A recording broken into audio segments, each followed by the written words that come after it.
Assalamualaikum warahmatullahi wabarakatuh. Semangat pagi teman-teman semua. Salam kenal, perkenalkan nama saya Ahmad Lutfi Prawira Yuda, Sarjana Hukum Magister Hukum. Saya akan menjadi dosen teman-teman untuk mata kuliah pengantar bisnis. Di tengah pandemi COVID-19 yang melanda Indonesia, maka perkuliahan kita akan dilakukan dengan cara perkuliahan jarak jauh atau perkuliahan online. Mata kuliah pengantar bisnis adalah mata kuliah dengan 2 SKS di mana akan dilakukan 14 kali pertemuan. Kita akan ada UTS dan UAS setelah pertemuan 7 dan ke-14. Saya akan memulai pertemuan pertama ini dengan menjelaskan apa itu pengertian bisnis. Pengantar bisnis. Materi pengantar bisnis sesi pertama, kita akan belajar mengenai apa itu pengertian bisnis dan sejenisnya, tujuan kebijakan bisnis, kesempatan bisnis dan usaha, unsur ekonomi dalam bisnis, hakikat bisnis, dan mengapa kita harus belajar bisnis. Yang pertama, kita akan mempelajari pengertian apa itu bisnis. Arti bisnis sendiri berarti adalah suatu organisasi yang menjual barang atau jasa kepada konsumen untuk mendapatkan laba. Seperti yang kita tahu dari pengertiannya, kita melihat ada 2 poin penting dalam bisnis. Yang pertama adalah suatu organisasi yang menjual barang atau jasa kepada konsumen untuk mendapatkan keuntungan atau laba. Yang pertama kita lihat adalah bisnis adalah menjual barang. Jadi dalam berbisnis ada suatu barang yang kita jual kepada konsumen. Konsumen adalah orang yang membeli barang kita. Tujuan kita untuk memulai bisnis tentunya adalah untuk mendapatkan sebuah laba. Kata bisnis sendiri berasal dari bahasa Inggris business yang berarti sibuk atau busy. Dalam konteks individu atau komunitas atau masyarakat, dalam artian sibuk mengerjakan aktivitas dan pekerjaan dan mendapatkan keuntungan. Jadi teman-teman bisa lihat di sini bahwa pengertian bisnis adalah kita melakukan sebuah aktivitas atau pekerjaan demi mendapatkan sebuah keuntungan. Ya. Yang berikutnya jenis-jenis bisnis. Ada 2 jenis bisnis. Yang pertama adalah bisnis barang, yang kedua adalah bisnis jasa.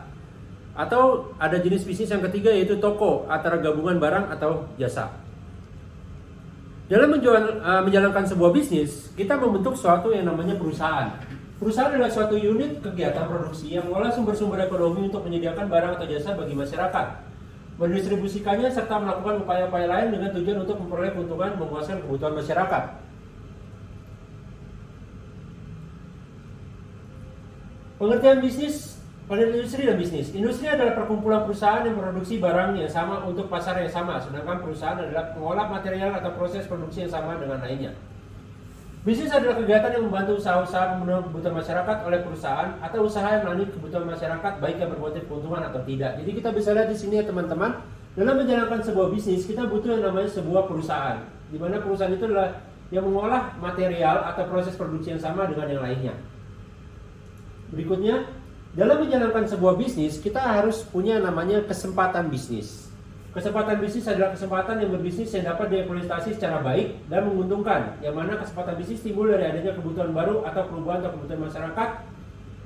Jadi di sini kita lihat poinnya adalah bahwa bisnis bisa timbul dari adanya kebutuhan baru atau perubahan akan kebutuhan masyarakat. Jadi bukan hanya kebutuhan yang baru akan ada, tapi kebutuhan yang lama yang mungkin masyarakat butuh untuk dirubah. Misalnya, dulu saat kita ingin masuk ke dalam tol, kita membayar karcis atau membayar dengan uang cash. Nah, dengan adanya kartu e-tol atau kartu e-money, gitu ya, kita bisa membayar tol dengan menggunakan kartu. Lalu ada muncul metode bisnis baru. Orang-orang melihat itu lalu menciptakan namanya tongkat tol atau tong tol. Ya, di mana teman-teman tidak usah mengeluarkan tangan teman-teman terlalu jauh, tinggal cukup arahkan tongkat tersebut ke mesin dan mesin itu akan terbuka. Itu sebuah inovasi baru di masyarakat. Masyarakat butuh yang seperti itu. Dan ternyata awal-awal kita lihat bahwa itu bisnis kok, ngapain orang bikin tongkat untuk tol gitu ya. Ternyata sekarang kita lihat teman-teman banyak yang menggunakannya. Itu salah satu kesempatan bisnis. Yang berikutnya, dalam menjalankan sebuah bisnis kita harus perhatikan unsur-unsur ekonomi yang ada. Yang pertama, tanah dan sumber daya alam. Tentu dalam memulai bisnis kita harus tahu sumber daya kita apa. Kita mau bisnis apa? Tadi seperti kita bilang kita mau bisnis barang, ya. Bisnis barang seperti apa? Sumber daya alamnya ada atau enggak? Kita bisnis tempat kita sewa atau kita punya sendiri tanahnya. Yang berikutnya ada tenaga kerjanya. Tenaga kerja kita usia berapa? Ya, kita perhatikan juga dengan ada tenaga kerja kita tahu kita akan mempekerjakan wanita, pria berapa banyak jumlahnya atau kita akan mempekerjakan warga negara asing. Itu juga diperhatikan dalam memulai bisnis. Yang ketiga ada yang namanya modal, ya. Dalam memulai bisnis kita perlu yang namanya modal, ya. Modal ini kita bisa dapat dari diri kita sendiri atau kita cari teman ya atau rekan untuk menjalankan bisnis secara bersama-sama.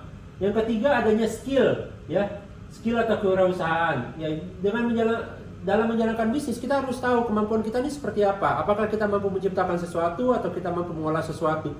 Yang kelima, kita harus punya informasi. Kita saat akan memulai bisnis, kita harus tahu informasi yang jelas mengenai bisnis yang akan kita mulai. Kalian akan bisnis makanan, kalian harus tahu makanan apa yang sekarang sedang marak di masyarakat, makanan apa yang sedang diminati oleh masyarakat misalnya. Atau kita akan bisnis online shop misalnya, toko online gitu. Kita harus tahu masyarakat tuh nyarinya apa sih di online shop biasanya, apakah pakaian ataukah makanan. Kita harus tahu. Yang berikutnya adalah networking. Ini yang paling penting ya teman-teman. Kita harus punya namanya networking ya. Kita harus punya namanya pergaulan. Dalam memulai bisnis kita harus tahu apa fungsi networking. Kita akan tahu dengan kita punya teman yang banyak, kita punya network yang banyak, kita tahu pengalaman mereka yang akan kita mungkin tidak akan kita ulangi. Oh, mereka gagal kenapa? Oh, kita bisa perbaiki dari kegagalan mereka, seperti itu. Yang berikutnya adalah seorang pembisnis harus melihat kebutuhan masyarakat dan lingkungannya dengan proses identifikasi masalah bisnis, identifikasi potensi bisnis, bahkan antisipasi atas pertumbuhan potensi pasar di masa depan. Ya, intinya pembisnis harus melakukan manajemen terhadap faktor produksi yang tersedia dan memperhitungkan korban atau biaya yang tanggungnya dalam kegiatan produksi yang menyajikan konsumen atau masyarakat. Tadi saya bilang, itulah fungsinya kita belajar pengantar bisnis. Dengan pengantar bisnis kita tahu, kita akan tahu yang namanya informasi, ya. Dari informasi itu kita tahu ya masyarakat ini butuhnya apa ya, faktor-faktor apa aja yang ada di masyarakat, terus yang bisa akhirnya membuat kita menciptakan sesuatu yang baru dalam berbisnis. Jangan sampai kita menciptakan suatu hal yang sia-sia yang menyebabkan akhirnya kita menanggung kegiatan produksi dan menanggung biaya yang kita keluarkan besar sementara masyarakat nggak menerima hal tersebut. Yang terakhir ya, ini alasan kenapa sih kita belajar bisnis gitu. Yang pertama adalah untuk karir di masa depan. Ya kan ya, semua orang bisa menjadi karyawan atau nggak semua orang punya kesempatan untuk kuliah yang tinggi untuk menjadi PNS misalnya ya. Indonesia ini masih kekurangan yang namanya pembisnis. Maka dengan belajar pengantar bisnis diharapkan kita punya karir di masa depan, bukan hanya menjadi karyawan tapi juga menjadi seorang pembisnis. Yang kedua, membuka bisnis sendiri atau berusaha. Dan kita belajar pengantar bisnis, kita akan belajar bagaimana caranya kita membuka bisnis sendiri, melakukan pengendalian masalah sosial. Tadi saya bilang dengan belajar bisnis kalian mengidentifikasi masalah di lingkungan kalian. Masyarakat butuh apa, masyarakat ada kebutuhan apa, ada apa yang baru di masyarakat, kalian bisa analisa itu. Yang ketiga, yang keempat, bisnis membuka sebuah lapangan kerja baru.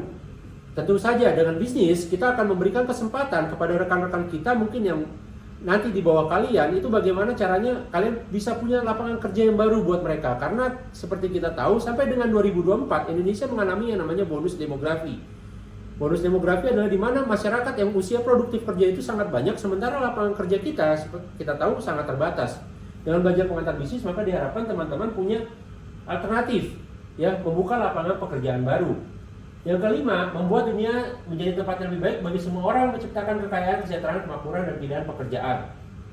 Yang keenam, dengan menjalankan bisnis, kita bisa lebih banyak dikenal orang. Kita menambah networking tadi, kita mendapatkan informasi-informasi yang baru yang mungkin kalian tidak bakal dapatkan apabila kalian hanya menjadi karyawan. Yang keenam, dengan belajar bisnis, kita bisa belajar dengan orang-orang yang telah sukses sebelum kita. Tadi saya bilang bahwa kita bisa belajar banyak dari orang-orang, mendapatkan informasi dari orang-orang. Saat sebelum memulai bisnis kita akan tahu apa nih ya yang akan kita lakukan, mana yang akan kita mulai bisnis. Saat kalian misalnya ingin memulai bisnis di bidang agraria, bidang persawahan, perkebunan dan lain-lain, kita cari apa sih yang kita bisa dapatkan dari orang yang mungkin sudah lebih sukses dari kita, seperti itu ya. Nah, demikian materi untuk sesi pertama ini. Nanti kita akan lanjutkan untuk materi sesi kedua di minggu depan. Terima kasih atas perhatian teman-teman. Saya ucapkan selamat malam. Assalamualaikum warahmatullahi wabarakatuh.